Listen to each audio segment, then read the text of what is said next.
नमस्कार दोस्तों, मैं हूं डॉक्टर दिनेश कपूर। सनातन धर्म में समय को केवल तारीखों से नहीं बल्कि आध्यात्मिक ऊर्जा और धार्मिक महत्व से देखा जाता है। क्या आप जानते हैं कि जून 2026 का यह समय कोई सामान्य समय नहीं है। इस समय हिंदू पंचांग के अनुसार अधिक ज्येष्ठ मास यानी पुरुषोत्तम मास चल रहा है। कहा जाता है कि यह महीना इतना पवित्र है कि इसमें की गई भक्ति सीधे भगवान नारायण तक पहुंचती है। लेकिन क्या सच में इस महीने किए गए पुण्य का 33 गुना फल मिलता है? क्या वाकई गंगा स्नान का महत्व इस समय कई गुना ज्यादा बढ़ जाता है? और आखिर क्यों इस महीने को मल मास से पुरुषोत्तम मास की उपाधि मिली है?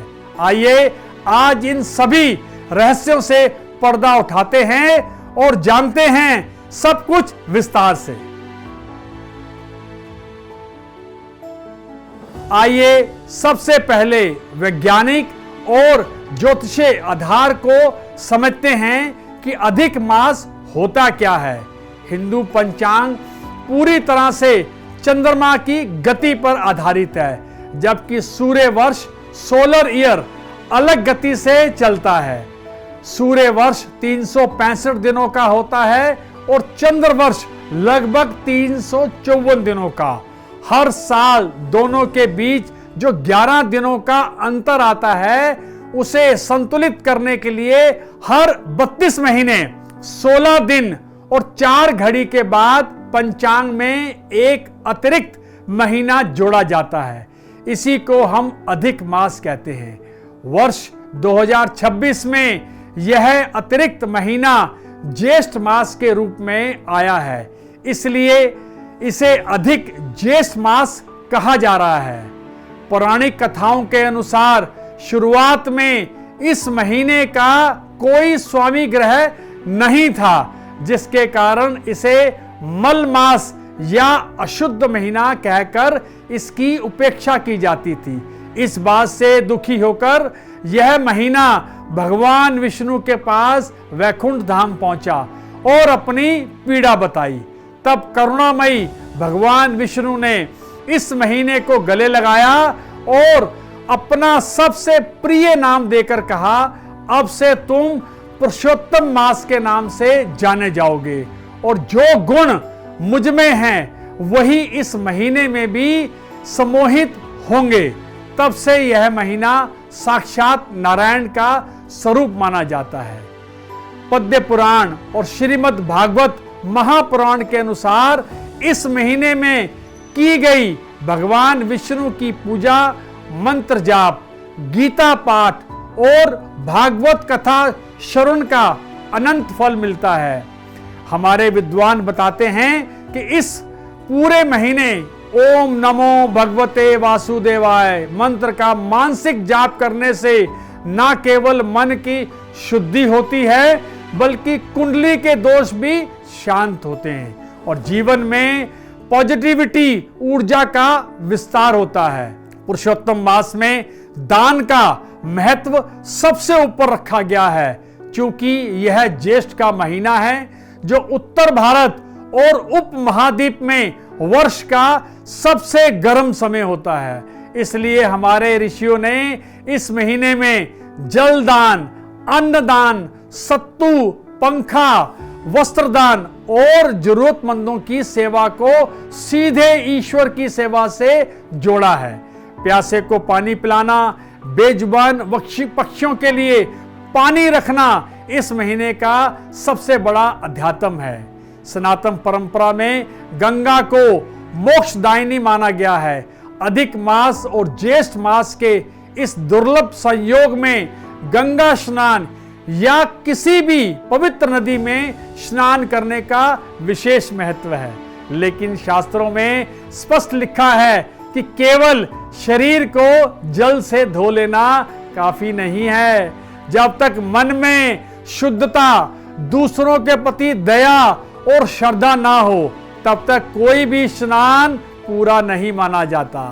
अब आते हैं उस सवाल पर जो सोशल मीडिया पर सबसे ज्यादा चर्चा में रहता है, क्या इस महीने में किए गए पुण्य का ठीक 33 गुना फल मिलता है।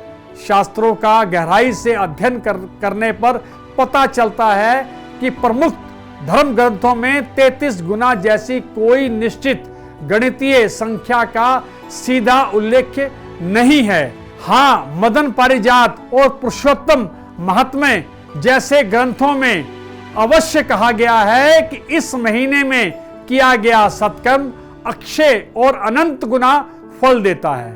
कुछ विद्वान इस 33 की संख्या को 33 कोटि देवी देवताओं से भी जोड़ते हैं। यहां कोटि का अर्थ करोड़ नहीं बल्कि प्रकार या श्रेणी से है, जिसमें 12 आदित्य, 11 रुद्र, 8 वसु और 2 अश्विनी कुमार शामिल हैं।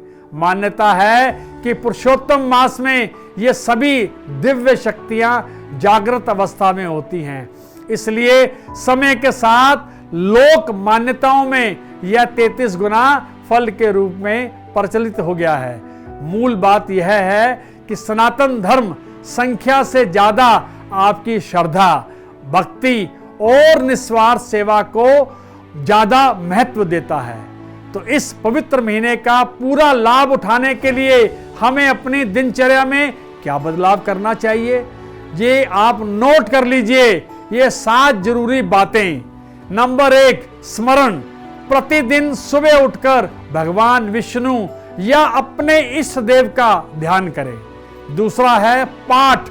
गीता के 15वें अध्याय पुरुषोत्तम योग या विष्णु सहस्त्र नाम का पाठ जरूर करें। और तीसरी है सेवा। किसी भी रूप में जरूरतमंदों और बीमार लोगों की सहायता करें। चौथा नंबर, गौ सेवा। गाय को हरा चारा या रोटी खिलाएं। और 5वां है जल दान। गर्मी को देखते हुए मनुष्य और पशु पक्षियों के लिए पानी की व्यवस्था जरूर करें। 6वां नंबर आता है स्नान और अर्घ्य। सुबह स्नान के बाद भगवान सूर्य देव को जल अर्पित करें। और 7वां सबसे जो इंपॉर्टेंट है वो है विचार शुद्धि। सबसे महत्वपूर्ण इस महीने क्रोध, अहंकार, चुगली और किसी भी प्रकार की नेगेटिविटी से पूरी तरह से दूरी बना लें। कुल मिलाकर यह अधिक ज्येष्ठ मास या पुरुषोत्तम मास हमारी आत्मा को शुद्ध करने, समाज की सेवा करने और आध्यात्मिक रूप से मजबूत होने का एक बेहतरीन अवसर है। भले ही फल मिलने की संख्या को लेकर अलग अलग विचार हों, लेकिन एक बात पूरी तरह से अटल है, सच्चे मन से किया गया जप, तप, दान और निस्वार्थ सेवा कभी व्यर्थ नहीं जाती। अगर आपको यह गहन और प्रामाणिक जानकारी उपयोगी लगी हो और आप सनातन धर्म के वैज्ञानिक और आध्यात्मिक पहलुओं को ऐसे ही जानना चाहते हैं तो इस वीडियो को लाइक करें और अपने परिवार, अपने प्रियजनों के साथ शेयर करें। और सबसे जरूरी हमारी चैनल को सब्सक्राइब जरूर करें। अधिक ज्येष्ठ मास की आप सभी को हार्दिक शुभकामनाएं। प्रणाम।